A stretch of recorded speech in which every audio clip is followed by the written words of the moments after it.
Today is National PTSD Awareness Day, a time to recognize the emotional challenges faced by first responders, veterans, and their families. To learn more about the vital support available to those who serve, we're speaking with Sergeant Mike McGrew, founder of 9/11 At Ease International. Also with us is Eric Lionheart, founder of the First There Foundation. Mike, as someone who spent 31 years in law enforcement and now helps others through 9/11 At Ease, how do you define PTSD in the context of first responders?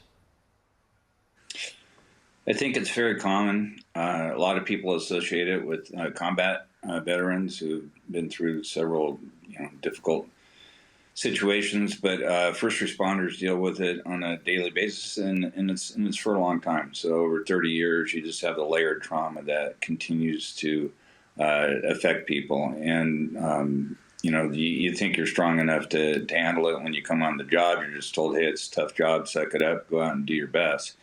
And so you do. And what's happened is that there's been a culture for first responders where seeking help may be a sign of weakness. You could lose your job. It could affect your career. And there's just a lot of barriers that kept people from getting help.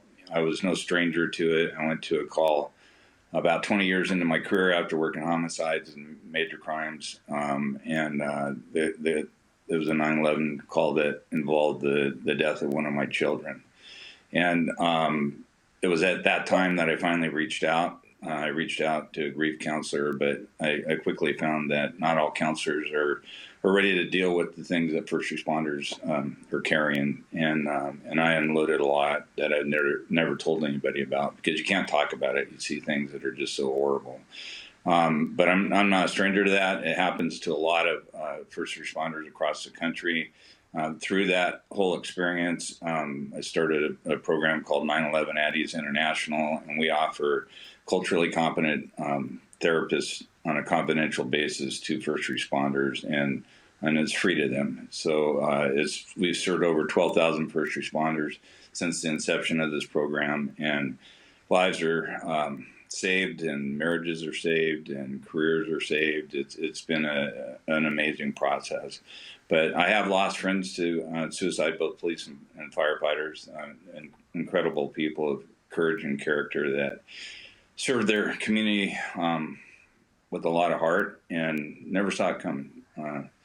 It was something that also motivated me to get this program going. So it's definitely an issue for first responders, and I'm glad that it's starting. I think the military led the path on this through just having a conversation about it and saying, hey, it's okay. You're okay. You feel like you're alone when you're hit with it, and you're hit with the effects of it. And it's very strange the way that it can manifest, but there's help, and that's what we offer. We offer help for people to reach out, and it's a safe place for them. Well, Mike, thank you so much for that open-hearted sharing, and I'm very sorry for your loss. And I've spoken to organizations that provide mental health support to FDNY and in connection with the 9/11 terrorist attacks. And it's so important for them and for public safety, because when they have strong families and good mental health, they're able to do their jobs better. Eric, let's turn to you. You've spoken about losing a teammate and receiving distress calls. How did those moments shape your decision to found First There? And how does the organization now support veterans and first responders battling PTSD? Well, getting those calls, you feel helpless, right? And being in those spots where you feel like you're in a hole and you can't claw your way out of it is tremendous. So my purpose here on earth is getting help to those people that have so selflessly given their lives for the rest of us. So First There, on May 1st, we started opening it up to not only combat controllers, but first responders, their families, and our U.S. allies, because like Mike said, it was a struggle, and it was a stigma to speak about it. So now my organization, I want us to speak about it, and we're trying to get them those tools for these people to become whole.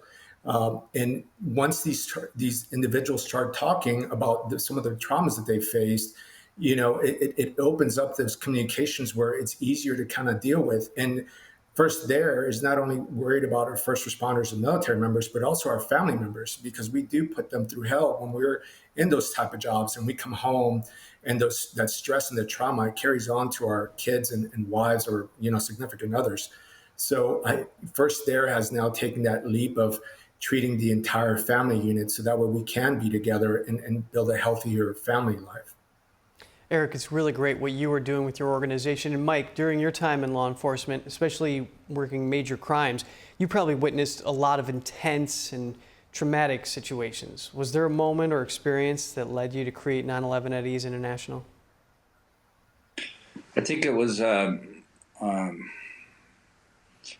there was a lot that I was carrying. I wasn't dealing with it well at home. That's where it does hit. It's absolutely right, and that's why we do help the family members. And I did lose a few marriages, just going through it, just working major crimes and coming home and not being able to. I mean, there's a lot of there's a lot of things that I've seen that I just could not tell anybody about because they were so horrible. You wouldn't want to tell anybody about it, but there were multiple incidents like that. But the effects were just coming home. You shut down. A lot of walls are built up. For me, my coping mechanism was alcohol, and never got in trouble or anything like that. But it was definitely something that I didn't need to be doing. And once I did reach out to get help, faith was one of the things that came into my life that really changed things for me. But having this program and having a place to go and to talk to somebody and just to lay out those experiences and just the emotional impacts of them was what was very helpful for me. Well, I'm glad you're able to get help, and it's very inspiring to hear about how your faith played a positive role there. Eric, many people still struggle to understand PTSD. Can you share what invisible wounds look like in real life and how First There helps individuals move from just surviving to finding peace? Absolutely. Invisible wounds is, like Mike was saying, it's you come home from either deployments or dealing with the public. And a lot of these men and women carry those scars of seeing the trauma, seeing some of the worst things that humankind can inflict on each other. And you carry it, you suppress it because the next day is the next mission, or taking care of your buddy next to you and not letting the team down. So as humans, we were just, especially in these career fields, we suppress it and we suppress it. And eventually you start dealing it with alcohol, drugs or high risk activities. And the human body and the human soul is not made to do that. We just, for example, crying is looked down upon. And that's the one thing that helps the human body let go of those emotions and allow you to let go of that weight that you've been carrying. So First There, we launched Operation Soul Rescue that helps, you have all these great organizations that treat the mind and the body, but no one was really treating the soul. And in my opinion, if you don't treat the soul, then you're just putting a Band-Aid on it. And the human body is so complex that, we, as First There, we don't care what tool helps you get to becoming whole. So it could be plant medicine or talking to a psychiatrist, Eastern medicine, Western medicine. We just want these individuals to stay on earth and keep that gun or that high risk activity away from them. And it's helped quite a bit. And, Operation Stillness is another buddy of mine that launched that. And we just, collaborated with a podcast named Beyond the Dispatch, and it's run by a fireman and a police officer who have experienced some of those traumas. And I think moving together as a phalanx, if you will, as we move together to treat all these people that have given so much for us, the rest of American people, it's doing really good. And I think that's what we need, is to become whole again. And whatever treatment we can get them to, then it's a win for us and everybody else in the community. That's a really big metaphysical insight that you give there, and thanks for helping us understand the complexities and the stark reality, the solutions that need to come to such a severe situation. Now, Mike, 9/11 At Ease offers free, confidential, trauma-informed therapy to first responders and their families. Can you talk about why family support is such a critical part of recovery? Because you bring that secondary trauma home. And, your family doesn't really understand sometimes when somebody shuts down and isn't talking and trying to process the day. And that creates a lot of relationship problems. Or with the children, there's a lot of things that happen to them because of everything that we experience. So I know that it's not just the first responder. You want to have the whole family whole.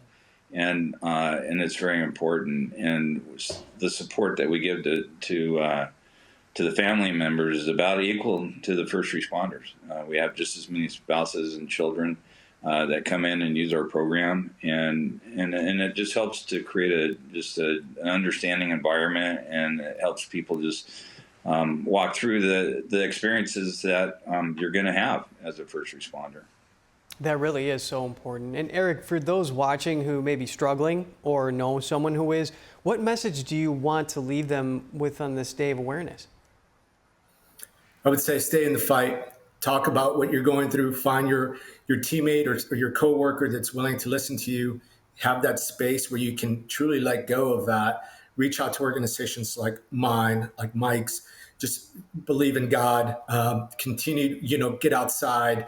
Do all the little things that you can. Eat right. Stop drinking alcohol the best you can. Just continue to stay in that fight. Chip away at it. Know that it's going to get better. And reach out to those people. And asking for help, I think, is the biggest hurdle sometimes that we as first responders, because we have that stigma of like, oh, you're a man, or you're one of these brave people that are going into fires or going to emergencies. You got to suck it up. And it's okay to ask for help. And if you can just get past that hurdle, then it'll just start getting better. It'll start to snowball. I think that's the biggest issue, is talking about what you're going through. Very good strategy, Eric. Of course, building on all those years of experience you have dealing with this. Now, Mike, many first responders suffer in silence, something we've been talking about. Why is it so difficult for them to ask for help? And how is your organization working to break that stigma?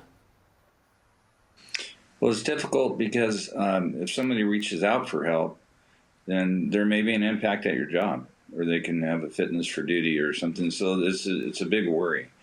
And to be able to have a program like we have that's confidential, they become a number. I don't even know who's in the program. I had a lot of people that have thanked me later on, but that confidentiality is really important.